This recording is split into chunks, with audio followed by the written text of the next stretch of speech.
Hebreus 10, de 37 a 39. Todos acharam? Então vamos ler. Porque ainda dentro de pouco tempo, aquele que vem virá e não tardará. Todavia, o meu justo viverá pela fé, e se retroceder, nele não se compraz a minha alma. Nós, porém, não somos dos que retrocedem para a perdição. Somos, entretanto, da fé para a conservação da alma. Amém.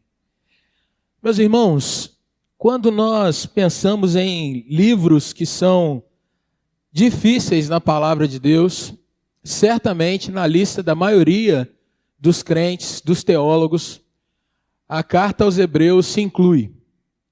Não é um livro que seja muito simples da gente ler e de uma sentada entender, poder explicar para uma outra pessoa e principalmente a gente entender e obedecer o que a mensagem dessa carta traz. É um tremendo de um desafio.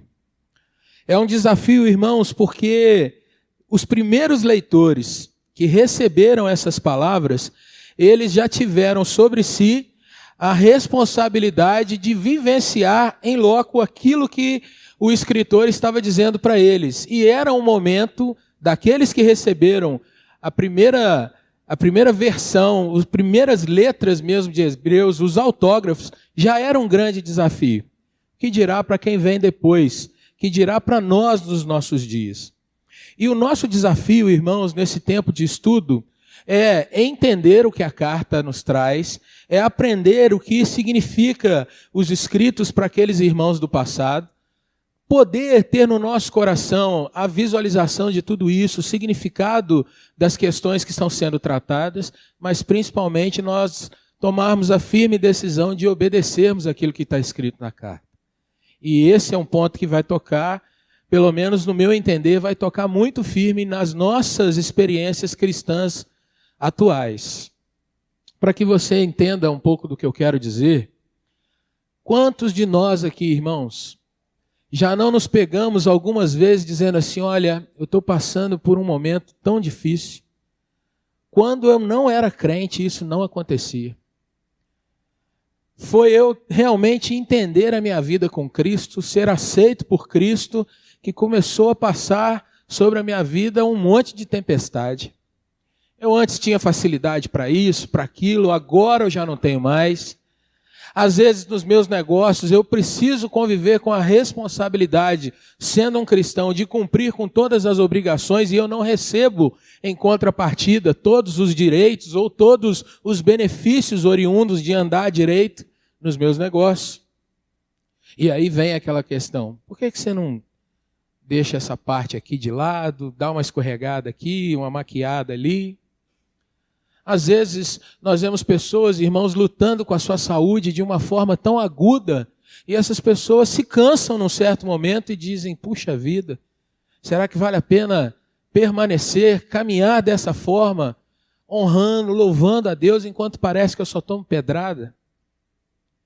E outras vezes, irmãos, é por pura ganância mesmo, de querer obter vantagens do Evangelho, em vez de servir ao Evangelho. Nós vemos muitos que entram por caminhos que a gente vai ver que não são caminhos da palavra de Deus.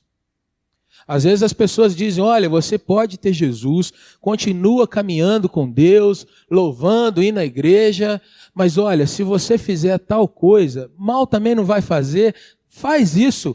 E aí você entra em certas campanhas, ou você entra em certos passos para a sua vida, que num primeiro momento as pessoas dizem assim, olha, não vai fazer mal nenhum.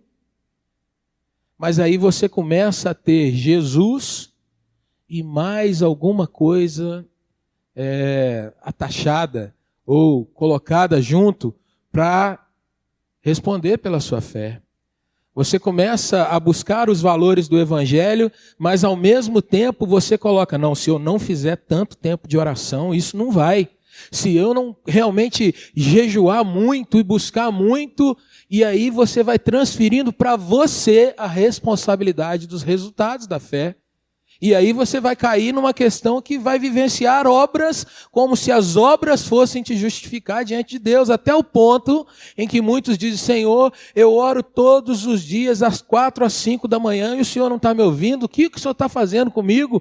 Enquanto muitos lá na igreja vivem uma vida totalmente solta, despreocupada, desocupada e parece que são extremamente abençoados. E sem perceber, irmãos, às vezes nós vamos abandonando o centro da realidade da palavra de Deus e vamos escorregando. Para não dizer uma questão de que nós vamos quase que caindo de fato.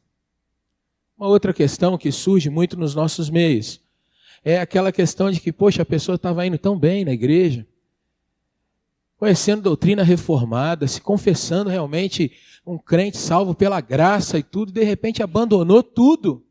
E agora não suporta falar mais de igreja. Fulano perdeu a salvação. Fulano caiu da graça, como dizem os nossos irmãos arminianos. E agora? E Hebreus, irmãos, passa por essas questões. Hebreus começa a mostrar para nós algumas coisas que eu e você precisamos ter atenção, que estão todos os dias ao nosso lado. E eu queria chamar a atenção para você para isso, porque eu já ouvi uma vez de uma pessoa, a gente traz uma explicação da palavra de Deus e tudo, e aí a pessoa disse assim: tudo bem, pastor, mas e para hoje? Porque isso é muito bacana lá nos dias de Jesus, como se os dias de Jesus não estivessem presentes mais no nosso tempo, irmãos. Como se a gente às vezes lesse a palavra de Deus e entendendo: ah, não, isso foi nos dias de Jesus. Para os nossos dias isso mudou, é outra realidade, a gente tem que ter outra experiência com Deus, e a palavra é muito bonita, é especial, mas a minha experiência pessoal é que conta. Será que é mesmo assim? Pois bem, o texto que nós lemos, irmãos, ele traz uma exortação muito vívida que o autor aos Hebreus traz para aqueles irmãos lá no passado. Ele diz: olha, aquele que vem, ou seja, ele está nominando aqui o Senhor que vem, o Redentor que vem, ele diz: virá. Isso é certo. E não tardará. É o que ele está dizendo para aqueles irmãos lá atrás, e nós aguardamos nessa mesma expectativa. Mas aí ele diz: todavia, ou seja, ainda que a gente tenha essa expectativa, a realidade que nós devemos viver cada dia pela fé que nos tem sido outorgada, nos tem sido dada pelo Senhor.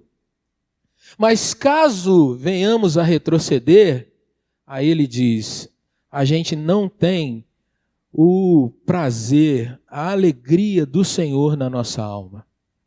A gente não tem a vida que o Senhor concede na nossa alma. Porque o crente, irmãos, e nós vamos ver isso estudando um dos capítulos de Hebreus, ele está sujeito a todo tipo de provação, a todo tipo de tempestade. E isso é ponto pacífico dentro da nossa doutrina. Porém, e aí ele vai dizer no versículo 39, nós não somos desses que retrocedem para onde que ele diz aí? Perdição. Ou seja, há uma realidade de que alguns realmente estão dentro da igreja e, como disseram para Jesus: Senhor, em teu nome nós expelimos demônios, nós fizemos sinais e milagres, e Jesus diz para ele: olha, não conheço vocês, mas eles estiveram dentro do corpo de Cristo. Mais ainda, irmãos, alguns, como na parábola do semeador, eles caem e começam até de fato a germinar, mas chega no momento em que aquilo é interrompido. Então, o autor aos Hebreus vai dizer: nós não somos desses que retrocedem para a perdição. Entretanto, nós somos da fé, e essa fé é para a conservação, para a perseverança, para que nós nos mantenhamos crescendo dentro do Evangelho do Senhor. O objetivo, então, irmãos, é que sejamos realmente colocados dentro do contexto daqueles irmãos do passado, aprendamos o que eles aprenderam, venhamos a trazer isso para o contexto que nós vivemos nesses nossos dias, olhemos as nossas vidas, as nossas realidades, aquilo que você tem passado, e venhamos a trazer a palavra do Senhor para as nossas caminhadas diárias. E você vai ver que Hebreus está muito mais perto de você do que você imagina. É uma carta que o Senhor escreve para aquela igreja lá de trás e escreve para a igreja de hoje. Qual é a mensagem de Hebreus, irmãos? Próximo slide, por favor. Jesus é superior, definitivo e exclusivo. Em que Jesus é superior, ou é superior ao que, irmãos? Para isso, eu preciso que você comece então a acompanhar comigo o que é a realidade de Hebreus. Jesus é tratado, ou ele é levantado, ele é comparado com várias situações que são descritas no Antigo Testamento.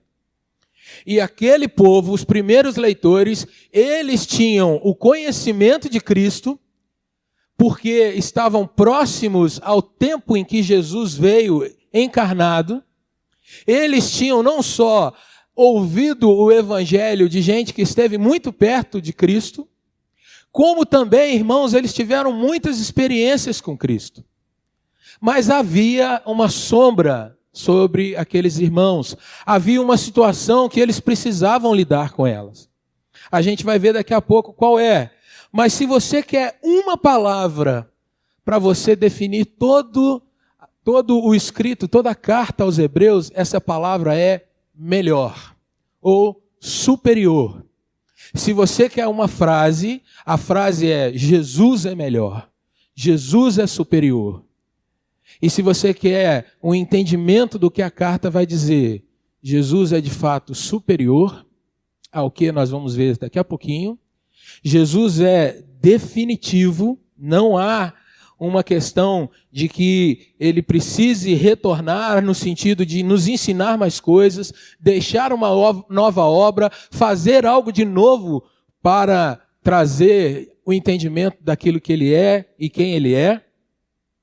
E Jesus é exclusivo, ou seja, ele não necessita de mais nada e mais ninguém sendo corredentor, sendo coparticipante, ou na função, como nós vemos nos nossos dias, de gente que intercede junto ao trono. A palavra do Senhor, ela é enfática, dizendo que Jesus é o intercessor, Jesus é o sumo sacerdote, Jesus é o profeta por excelência, Jesus é o rei que merece toda a glória.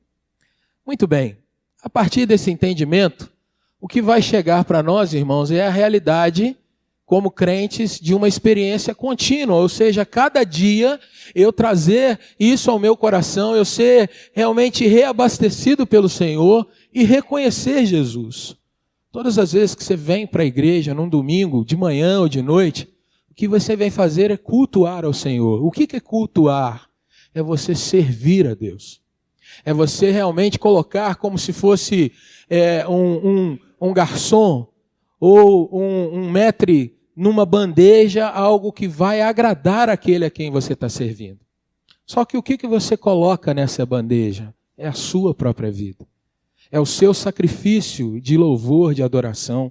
É o reconhecimento de que Ele é digno, de que Ele é Deus, que Ele salva, que Ele te ama. E ao mesmo tempo, o reconhecimento de que isso tem transformado a sua vida. Então, uma experiência contínua de reconhecimento e adoração exclusiva. Eu não adoro a anjos, e isso nós vamos ver daqui a pouco. Eu não adoro aos grandes profetas do Antigo Testamento ou até mesmo do Novo. Eu não adoro a grandes expoentes da palavra de Deus, sejam eles os maiores pastores ou as pessoas mais reconhecidas dos nossos dias. E eu não sei se você parou para perceber isso, mas tem gente nos nossos dias que vê, fulano de tal falou isso, e se fulano é um grande televangelista, a gente nem abre a Bíblia para orar. A gente simplesmente diz, não, ele falou, está falado. E pior, irmãos, quando isso está num meio que não é o nosso, vá lá. Mas hoje em dia, muitos de nós pegam, não, o pastor, não sei, Hernandes Dias Lopes falou, eu nem abro a Bíblia para conferir. O pastor Augusto Nicodemos falou, então está falado. Palavra final e exaustiva, será que é? O pastor Eloy falou, será que é assim? Culto, reverência, adoração, contínuos, não só na casa de Deus, mas na vida diária de cada cristão. Bom, sendo assim, já que a gente está numa caminhada para um panorama, vamos trabalhar. Próximo slide, irmão. Irmã. Obrigado. A autoria dos Hebreus, da carta aos Hebreus, irmãos, o autor é desconhecido. Quando você lê Romanos, você fala assim, olha, o autor de Romanos é o apóstolo Paulo. E aí você fala do contexto que Paulo escreve aos Romanos, a situação que ele tem em mente, tudo aquilo que está na cabeça de Paulo quando ele escreve aquela carta, mais ou menos em 53, 55 depois de Cristo. Mas quando você lê Hebreus, você não tem esse panorama do autor. E aí, alguns já levantaram hipóteses. Por exemplo, ser o próprio Paulo. Por quê? Porque no capítulo 3, versículo 23, ele fala sobre Timóteo. E Timóteo foi um grande companheiro de Paulo, alguém que aprendeu com Paulo a pastorear, cuidar de pessoas e tudo, e ele é citado. E aí muitos trazem isso. Qual é a objeção a que Paulo seja o autor? Em primeiro lugar, aí a gente vai entrar nos originais, a linguagem ou o estilo do grego que é utilizado para a escrita aos Hebreus não é o estilo de Paulo. Não tem expressões de Paulo. Por exemplo, se você pega várias cartas de Paulo, você vai ler que ele chama Jesus de Cristo Jesus, muitas vezes, cerca de 90 vezes nas suas cartas. Mas em Hebreus, nenhuma vez essa expressão aparece. Outras expressões que são típicas de Paulo não aparecem na carta aos Hebreus. E aí, então, como também não há nenhuma menção, nem aquele tipo de introdução que Paulo faz comumente nas suas cartas, ou a finalização com a bênção paulina, que a gente tem um modelo mais ou menos estipulado nas cartas que ele escreve, não são assim. Então, não há menção e não podemos afirmar que Paulo seja o autor. Alguns estudiosos sugeriram que Barnabé pudesse ser o autor, também por essas questões de linguagem e pelos escritos que temos de Barnabé e que nem são canônicos, também não podemos afirmar que o seja. Martinho Lutero chegou a acreditar a carta a Apolo, aquele que você se lembra, por exemplo, lá em Coríntios. Uns dizem que eu sou de Paulo, outros que eu sou de Pedro, outros que eu sou de Apolo, né? Esse Apolo aí, que é citado também em Atos. Mas a gente não tem esse tipo de menção. E aí vem, o que nós temos então sobre Hebreus para que ela possa estar no cânon bíblico e temos aceitação como palavra do Senhor? Em primeiro lugar, porque a carta aos Hebreus, ela cumpre, irmãos, todos os requisitos de canonicidade dos livros que nós temos na Bíblia. Cremos, e a igreja que recebeu os autógrafos, e a igreja do primeiro século e dos primeiros séculos reconhecia plenamente que a carta vinha como autoria final, ou inicial, se você preferir, do Espírito Santo. Embora ele tenha usado um autor que, por os leitores primários, era conhecido, para nós não é, cremos perfeitamente que é iniciativa e conclusão do próprio Deus. E aí algumas provas. Há citações e cópias de trechos de Hebreus nos escritos de Clemente de Roma, né, e principalmente a primeira citação conhecida data de 95 depois de Cristo. Depois em escritos chamados escritos ou epístola de Barnabé, que não é desse Barnabé que você conhece como aquele que acompanhou Paulo lá nas suas viagens missionárias, mas foi creditado a Barnabé, mas a datação é de 130 depois de Cristo. Irineu de Lyon, que é um dos pais já da patrística, citava Hebreus e em 175 há registro disso. Clemente de Alexandria, um outro irmão dos tempos da patrística. Tertuliano de Cartago, um dos pais da igreja, notório, também cita a epístola aos Hebreus no ano 200 depois de Cristo. E por fim, o último exemplo, Eusébio de Cesareia, em 315, também faz citação de trechos grandes de Hebreus. Bom, se não sabemos o autor, vamos tentar pelo menos chegar na época em que a carta foi escrita. O próximo slide. A primeira citação é de Clemente de Roma, no ano 95. Logo, Hebreus não pode vir depois disso. Não há uma citação na carta, irmãos, de algo que é muito caro, muito precioso. Um evento que ocorre no ano 70 depois de Cristo, que é a destruição do templo de Jerusalém. Se em se tratando do assunto de Hebreus, que fala tanto de questão de ritos, de operações dos sacerdotes, do sistema de culto que o judaísmo adotava, era de se esperar que houvesse alguma citação, por exemplo, de que o templo, o lugar da adoração por primazia, estivesse destruído, se Hebreus fosse escrita depois do ano 70. Mas não há nenhuma citação e nem mesmo alguma menção disso. Portanto, a gente pode com tranquilidade datar Hebreus de um período anterior ao ano 70. Mais ainda, no capítulo 13, versículo 23, Timóteo, aquele Timóteo que Paulo escreve a ele, que o cita como o pastor que ele deixara em Éfeso, Timóteo ainda está vivo. E há citação em Hebreus que ele havia sido solto, ou seja, havia passado por um período de prisão e então estava solto, mas o importante é que ele ali está vivo. Ou seja, há uma proximidade com os dias apostólicos. E aí vem, no capítulo 10, de 32 a 39, incluindo os versículos que nós lemos, há uma citação do ambiente de dificuldades que eles tinham para exercer a fé. Aquela igreja, irmãos, passava por um momento em que ser judeu cristão era muito difícil. E aí, esse trecho nos ajuda, então, a posicionar a carta num momento em que aqueles crentes estão sendo opressos, estão sendo, de certa forma, empurrados a abandonar a fé cristã e retroceder ao judaísmo. Por quê? Na década de 60, havia muita dificuldade com os cristãos. E eles estavam, então, passando por grande perseguição. Em 64, nós temos o registro na história de Nero, esse Nero que você se lembra que é citado em filmes, livros e tudo. Nero está no poder em Roma. E ele exerce grande perseguição sobre os crentes. E manda matar sem pena, manda queimar. Nero apronta e desapronta com os cristãos.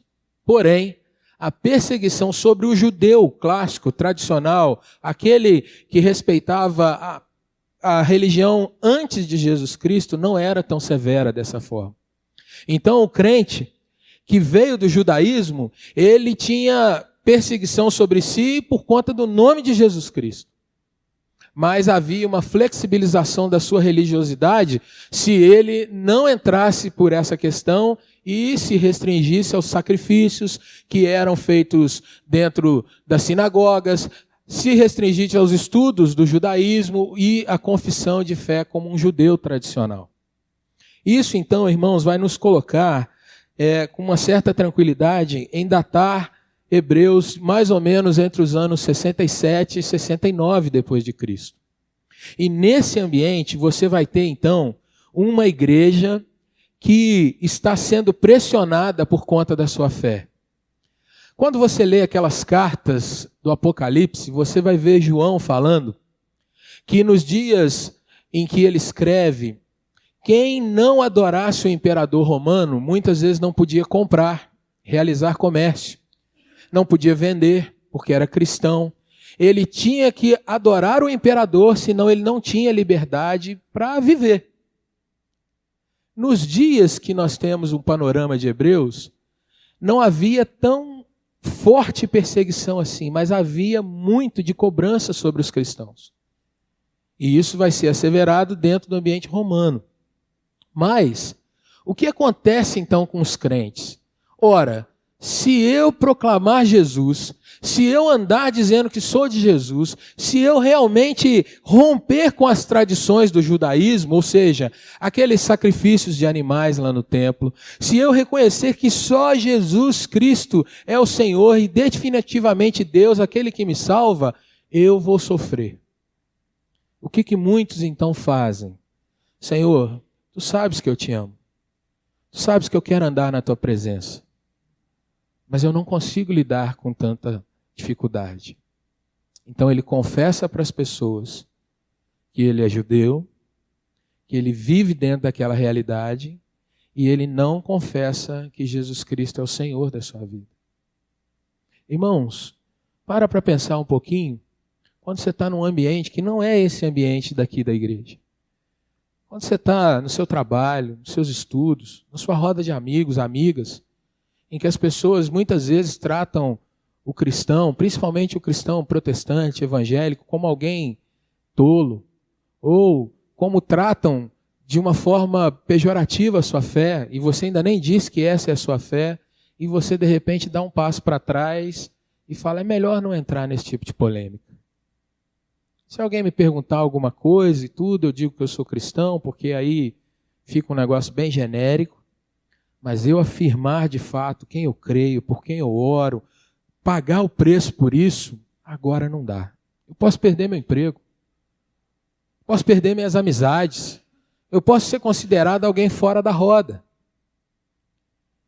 E é nesse ponto, irmãos, que a carta, então, vem mostrar para as pessoas o seguinte, olha, se você realmente retroceder, você vai ter tratamento de Deus sobre a sua vida. E foi o texto que nós lemos inicialmente. Se você é desses que só me confessam na hora que você está orando dentro do seu quarto, você precisa reavaliar a sua fé. Se você é desse que está negociando o seu emprego ou alguma coisa, entendendo que de repente Deus não pode te dar muito mais ou pode te sustentar, mesmo com dificuldades, mesmo com lutas, você precisa repensar se de fato você tem Jesus como seu Salvador. Quem são, irmãos, os leitores de Hebreus? Pode passar o slide. A gente tem que a carta é escrita aos hebreus. Hebreus é um outro nome para judeus. Judeus crentes, cristãos. Aqueles que, de fato, estão caminhando numa nova realidade, estão sofrendo esse tipo de situação que eu acabei de falar para os irmãos.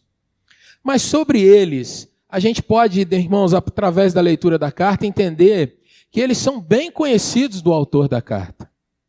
Lá no capítulo 13, versículo 19, ele fala assim, logo, logo eu vou ser restituído a vocês, ou seja, eu vou estar de novo no meio de vocês. É sinal de que alguém que conhecia aqueles para quem ele estava escrevendo, não de uma situação que ele estava ouvindo, mas era alguém que falava assim, olha, por exemplo, o Thalisson está aqui na frente, me dá uma notícia do Thalisson, como é que estão as coisas? O Thalisson está assim, assim, assim. Então ele escreve para o Thalisson. E falando, olha, sobre essa situação e tudo, ele não está colocando algo genérico, ele conhece a vida para quem ele está escrevendo. Uma outra questão, eles conhecem também outros crentes, porque a citação, olha, os da Itália vos saúdam. E aí vem, muitos entendem que essa questão de os da Itália é que a carta está sendo escrita de lá e há crentes da Itália, crentes ali na Itália que estão mandando saudações para aqueles irmãos. Mas nada impede que haja crentes da Itália em qualquer outro lugar, um grupo ali, e esse grupo está mandando saudação. Então essa questão de que o lugar é estabelecido por conta desse versículo cai por terra. Pode ser um tanto precipitada essa informação e os estudiosos não fazem dessa forma. Agora vem uma questão, irmãos, que a gente precisa entender. Esses crentes hebreus, eles formam um grupo, irmãos, que foi discipulado, que estudou a palavra de Deus, que foi ensinado por aquele que esteve com eles, ministrando, falando durante um bom tempo. Porém, segundo nos diz o capítulo 5, versículos 12 a 14, esse grupo não amadureceu na fé. Esse grupo, ali citado no capítulo de número 5, eles são, na realidade, tratados quase que como bebês. Se você pegar o texto e observar, ele vai dizer assim para aqueles irmãos, olha, vocês deviam ser mestres. E alguém que é chamado, irmãos, pela questão de mestre, é alguém que durante muito tempo foi ensinado. Durante muito tempo ouviu os ensinamentos. Durante muito tempo foi exposto, no caso aqui, a palavra de Deus. E quando nós trazemos essa questão, nós vamos pensar que escolas de rabinos eram realidade naquela época. E uma criança, jovem, adolescente, passava bastante tempo para ser educado, até o ponto de que poderia ensinar as Escrituras. Nós vamos pensar, irmãos, que cristãos naquele tempo ouviam e eram expostos à palavra de Deus quase que diariamente, porque eles se reuniam em casas. E ali todo dia havia comunhão, havia a questão de que eles precisavam aprender para anunciarem o evangelho. O texto que nós lemos fala que aquele que é o autor da fé virá, e ele diz em breve. Então havia uma expectativa da vinda de Cristo de uma forma assim, talvez agora, talvez amanhã. Então eles estavam sempre sendo expostos à palavra. E aí, além dessa questão deles não terem absorvido o ensinamento, porque o autor diz assim, olha, vocês deviam ser mestres, atendendo ao tempo gasto, decorrido, né? Mas vocês estão tendo novamente necessidade de que alguém vos ensine de novo. E aí ele vai dizer quais são os princípios elementares dos oráculos de Deus, ou seja, dos ensinamentos, das revelações que vêm do Senhor. E assim vocês se tornaram como necessitados de leite e não de alimento sólido. E aí ele vai dá uma descrição dura, né? Aquele que se alimenta de leite é inexperiente na palavra da justiça porque é criança. E ele traz, irmãos, uma cutucada. Versículo 14. O alimento sólido é para os adultos, para aqueles que pela prática têm as suas faculdades exercitadas para discernir não somente o bem, mas também o mal. Eles questionavam. O capítulo 10, versículo 32 vai mostrar isso. Eles questionavam a sua condição de dificuldade. Ora, se esse Jesus veio, por que eu estou passando aperto? Por que eu estou lutando? Por que as orações que eu faço não têm sido respondidas? Quando alguém, irmãos, chega nesse nível de situação, em última análise, ela está dizendo assim, Deus é injusto.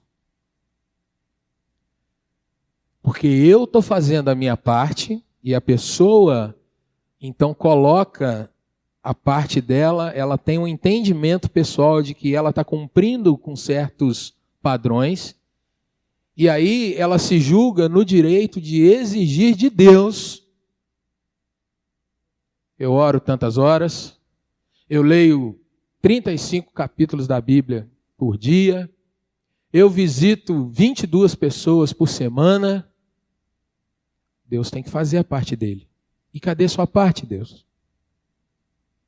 Naqueles irmãos do passado, havia essa questão de cobrar. Se julgar injustiçado. E mais ainda, irmãos, capítulo 10, versículo 25, você lê lá uma exortação, olha, não começa a abandonar a igreja como alguns têm feito. Ou seja, esse fenômeno de desigrejados não é de agora. Ele vem desde quando o povo de Deus é povo de Deus, no Antigo e no Novo Testamento. Se não é do jeito que eu quero, estou fora. Eles estavam então, irmãos, num ponto de retrocesso. E aí, se você abrir aí no capítulo 13, versículo 22, você vai ver que o próprio autor, então, está dizendo para eles, eu estou escrevendo essa carta para exortar vocês. Essa não é uma carta que eu estou dizendo o quanto vocês são legais, o quanto vocês são bonitinhos. Não é uma carta que eu estou dizendo para vocês que vai dar tudo certo no sentido que nós ouvimos por aí, que não tem problema nenhum. Essa é uma carta um tanto quanto complicada. Mas aí, irmãos, eu gostaria de apertar um pouco o nosso cinto agora. Pode passar o próprio slide, o próximo slide. Porque você vai chegar à conclusão de que Hebreus está falando para aqueles irmãos, mas se fosse perguntar o que Hebreus fala para nós, e é isso que você vai ver ao longo desses estudos que você vai ter aqui com vários irmãos. Em primeiro lugar, irmãos, que nós somos conhecidos e bem conhecidos do autor. Não o autor físico, mas se você entende que a Escritura ela é inspirada por Deus, como diz o apóstolo Paulo escrevendo a Timóteo na sua segunda carta, capítulo 3, versículos 16 e 17, você vai se lembrar da confissão que diz, toda a Escritura é inspirada por Deus e é útil para o ensino, para a correção, para a repreensão, para a edificação da pessoa, para que ela busque a perfeição na caminhada com Deus. Você se lembra desse texto? o autor te conhece então. Porque o autor de Hebreus é o próprio Deus. E ele sabe da sua história, da minha história. Ele conhece a gente, irmãos, quando a gente está fora desse ambiente aqui. Quando a gente está longe dos amigos e está dentro do nosso lar. Quando a gente de fato é quem é. Ele nos conhece. Mais ainda, nós somos um grupo, irmãos, que tem informação e muita religiosidade. Se alguém chegar para você e falar assim, olha, eu queria conhecer Jesus, o que eu faço? Você sabe o que dizer para essa pessoa. E se alguém que já conhece Jesus te fala assim, olha, estou passando por muitos apertos na minha vida, me ajuda. Você vai dizer para essa pessoa, você está orando, irmão? Você está lendo a Bíblia, irmão? Então vai procurar o pastor Eloy, que ele vai orar por você agora. Ou vai procurar fulano, beltrano. Ou então a gente dá alguns conselhos, porque a gente tem isso dentro de nós. A gente conhece, tem bastante informação, tanto religiosa. Nós temos, irmãos, e vivenciamos situações místicas, quando a gente, de certa forma, abre mão da palavra de Deus e diz, o Espírito vai me revelar. E a gente se agarra nisso às vezes, mas também tem o contrário. Quando a gente rejeita o poder do Senhor e diz assim, se não está escrito na Bíblia, ipsis literis, eu estou afastado. Nós conhecemos, irmãos, os extremos, o extremo daquele que está realmente vivenciando ou querendo coisas de Deus, que ele abre mão da palavra, e nós temos o outro extremo, que as pessoas não vivenciam uma vida de devoção, de intimidade, de busca do Senhor, e caem num intelectualismo religioso.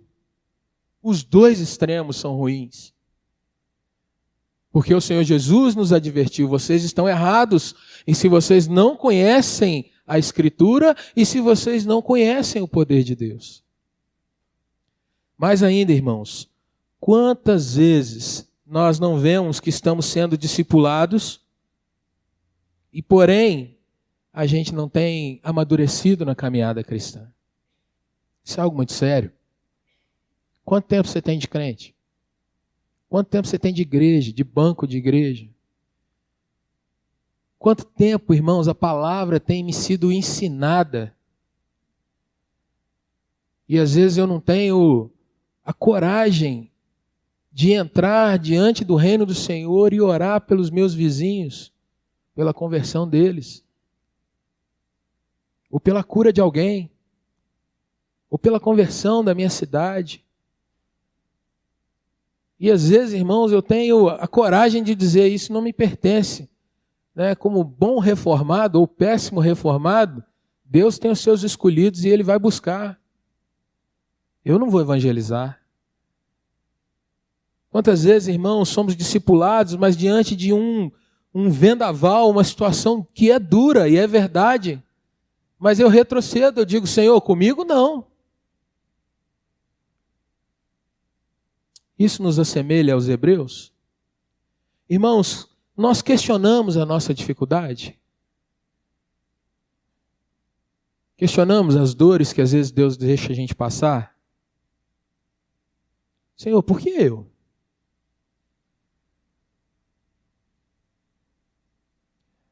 Eu não sei quantos vão se lembrar aqui, mas naquelas reuniões que o conselho faz, quando a gente está recebendo novos membros, uma pergunta que é retórica, né?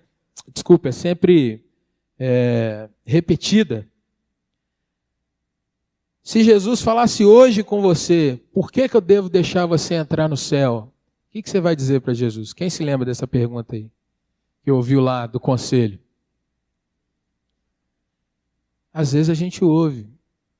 Porque eu sou uma pessoa, estou esforçado, sou alguém legal.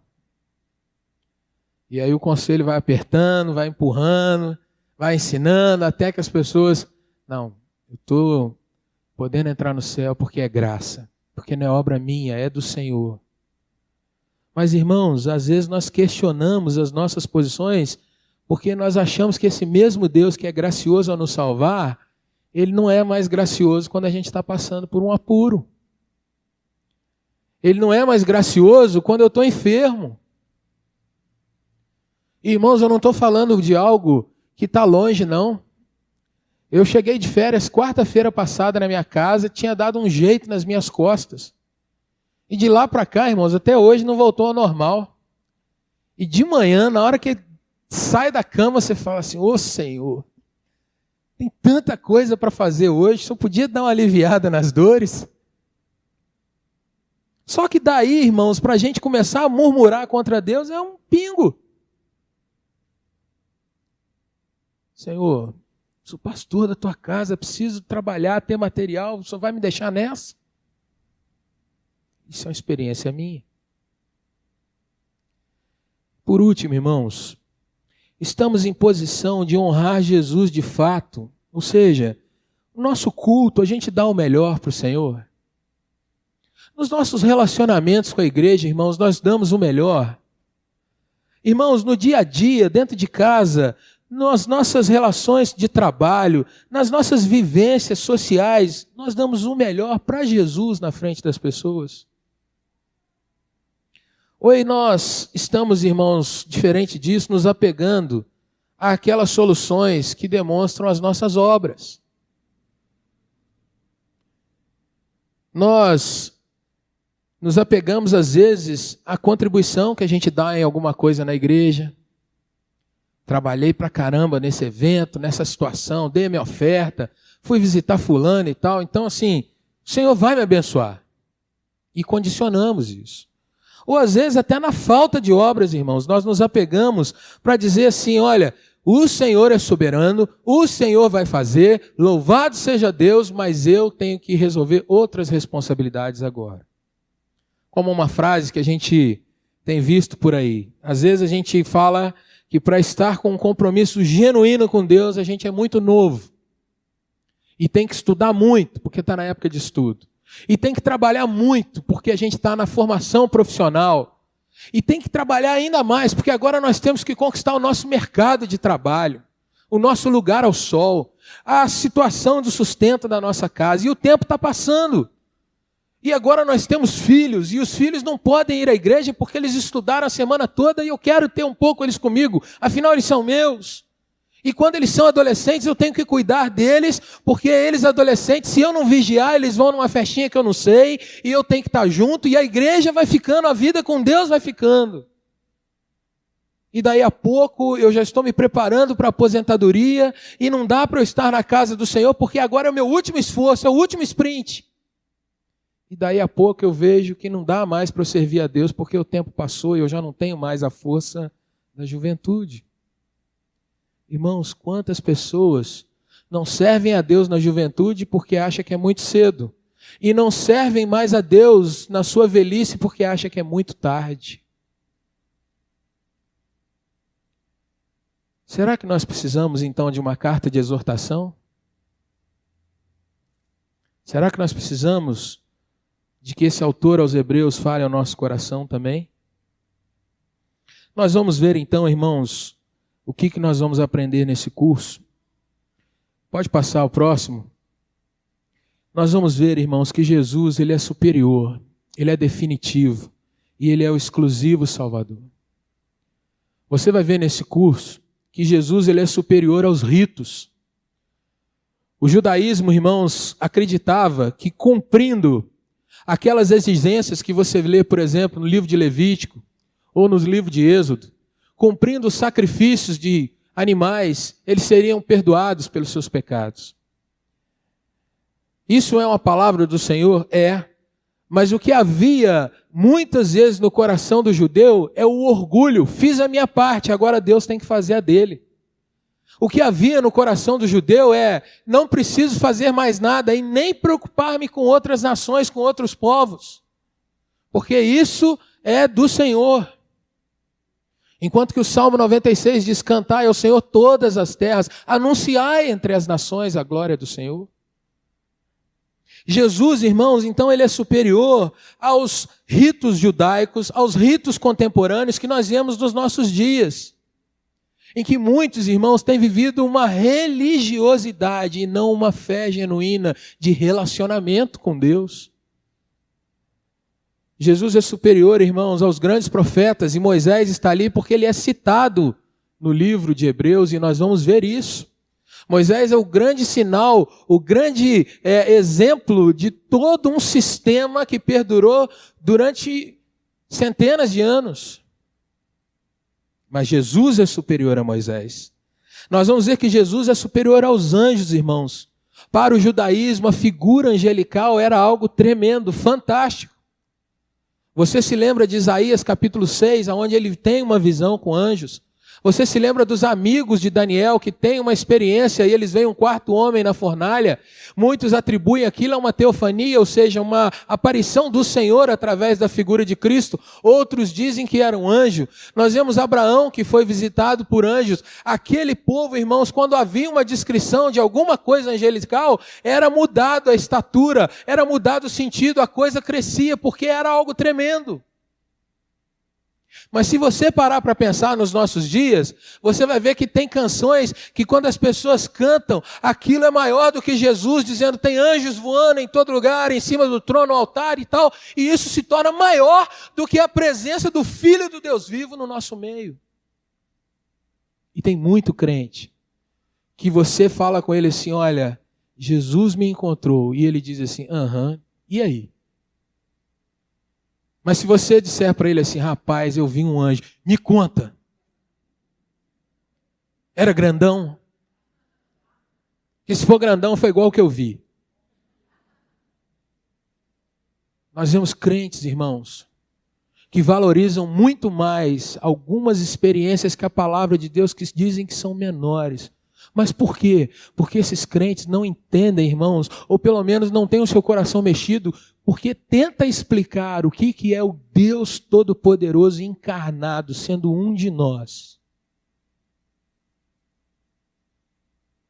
E aí eu não sei se você consegue entender, mas pensa no que é o Deus Todo-Poderoso vindo para te salvar. Irmãos, no Antigo Testamento, Deus mandava recado. Vai e fala. Em Cristo, Deus vem. Não mandei carta, sou eu que estou aqui com você. Mas perceba, irmãos, o quanto muitas vezes o fato de Jesus estar no nosso meio não mexe com a gente. Ao tomarmos a Santa Ceia, a gente se preocupa se o suco está doce ou está amargo. Se o pão é pequenininho ou grandão, de repente a bênção é maior quando o pão é maior. E tem gente que traz até um pão de casa, né? Consagra na hora e sai com um sanduíche, mas não percebe quem está ali naquela hora. Irmãos, Jesus é definitivo porque nunca mais ele precisa se reencarnar. E isso, irmãos, se Jesus não voltar daqui a 100 anos, os seus netos vão proclamar o Evangelho. Se Jesus não voltar em 100 anos, os seus filhos vão proclamar o Evangelho. E o que nós, eu e você, estamos ensinando para essa geração que nos cerca? Jesus é definitivo, irmãos, porque você não precisa viver numa vida sacrificial. Muito pelo contrário, ele foi sacrifício, ele foi maldição. Você precisa entender, e aí eu vou usar uma expressão, você precisa entender o que é de fato tomar posse da bênção. Porque não é isso que tem sido dito por aí. Por fim, Jesus é exclusivo, meu irmão, porque não há um anjo que foi coparticipante da sua salvação. Não há um anjo que tenha autoridade, pelo menos perto da de Cristo Jesus. E nós, irmãos, eu e você, nós precisamos recuperar o que é dar a honra a quem é digno de honra. Quando você lê em Apocalipse que o anjo que vem levar uma questão para João, e João quer se ajoelhar, ele diz, pode parar, eu sou conservo seu. Aquele anjo sabia das coisas. Ele não aceita adoração. Nós precisamos entender, irmãos, o que é batalha espiritual. Porque está assim de crente que morre de medo de Satanás. Mas se você entende que Satanás é um anjo, e se você entende quem é o Senhor da sua vida, você vai ver que você não tem que temer, muito pelo contrário, você tem que marchar sobre a cabeça dele.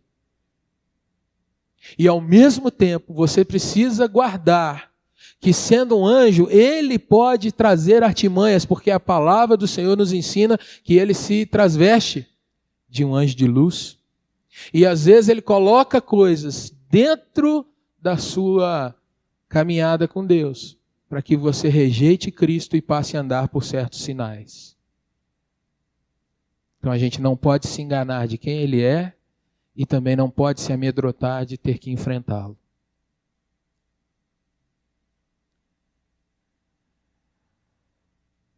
Pode passar aí que nós vamos para o final agora.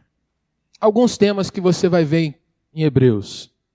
A superioridade de Jesus Cristo, a ênfase maior da carta vai estar nisso e a gente falou um pouco sobre isso. Um tema, irmãos, que é controverso e nós vamos tratar disso. Crente perde a sua salvação ou não perde? Aí, um ponto em que muitas vezes as pessoas já recorrem a ele e nós vamos ter que andar sem entrar nesse mérito. A carta em nenhum momento, irmãos, ela fala sobre eleição. Ela não fala, irmãos, sobre predestinação. Então nós vamos ver biblicamente como nós tratamos com essa questão e o que Hebreus está dizendo nessa questão então de que alguns, sendo iluminados, tendo experiências com Deus, retrocedem. Capítulo 6 de Hebreus vai nos falar sobre isso. O texto que nós lemos, a gente já viu que essa situação é uma questão que nós precisamos caminhar com ela. E aí, irmãos, vem algo que é lindo da palavra de Deus. Nós não precisamos temer de tratar nenhum assunto diante da palavra. A gente não precisa se apegar a dogmas no sentido de que vai direto para eles. Vamos deixar a palavra falar conosco. E você, crente velho, que fala assim, eu já vim tanto na escola dominical, não estou precisando aprender mais nada. Então vem ensinar para a gente. Vem compartilhar esses textos com a gente aí. Vai ser uma bênção, eu vou ouvir e aprender com você. Não preciso ficar mais vendo isso não, já estou experiente na fé. Então vem trazer para nós que a gente precisa trabalhar tanto. E desprezar a escola dominical, meu irmão, é um negócio complicado. Um outro tema, quem são os anjos? E isso vai ser tratado nesses estudos. Um outro tema que é muito profundo, muito forte, irmão. Você já ouviu alguém falar com você assim, não, eu tenho fé que isso vai acontecer. Eu sou uma pessoa de muita fé. Queria só deixar você com uma levantada. Textos de teologia sistemática falam de pelo menos 4 tipos de fé. Será que você tem alguma delas? Inclusive fé na fé. Que não é fé em Cristo. Não sei se você percebeu. Vamos vir para a igreja estudar isso?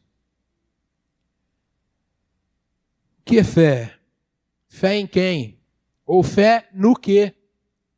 Quais são os resultados que advêm da fé? E da fé genuína? Por último, meu irmão, pode passar o slide. Está errada a palavrinha de cima lá, antes que você me corrija. Superior, não supere os. Né? Tem muito crente fazendo jiu-jitsu, essas coisas assim. Não é isso que é a tentativa ali, foi erro mesmo. Então, Hebreus vai nos mostrar que Jesus Cristo é o melhor. Em tempos que muita gente, irmãos, tem falado de que experiências místicas são melhores. Que a igreja tem falado tanto em Espírito Santo, mas não conhece nem mesmo a pessoa do Espírito. Precisamos entender quem é o Filho, a pessoa do Filho, a obra do Filho, e entender que essa obra, ela é cabal. E isso vai tirar ou vai abaixar sobre nós a influência de lei, de ritos, de profetas, sejam dos antigos ou esses modernosos por aí que te entregam tantas coisas, mas não te entregam a palavra de Deus. Isso vai colocar a sua realidade com o meio angelical, Então entender como é que se lida com isso. E principalmente, meu irmão, a questão de nós não retrocedermos a fé que nós temos recebido do Senhor. Não é tempo de voltar atrás, não é tempo de dizer, vou dar uma pausa. Não é tempo de dizer, preciso de um descanso e depois eu volto. Na realidade, eu preciso me agarrar em Cristo para que eu não retroceda diante das lutas. E o último slide, pode passar. Estudando Hebreus, meu irmão, eu vou me lembrar e vou buscar essa realidade no meu coração. Jesus é suficiente. Quantas vezes tem comida na sua mesa? Você tem um banquete na sua mesa e você está sonhando com a comida do vizinho.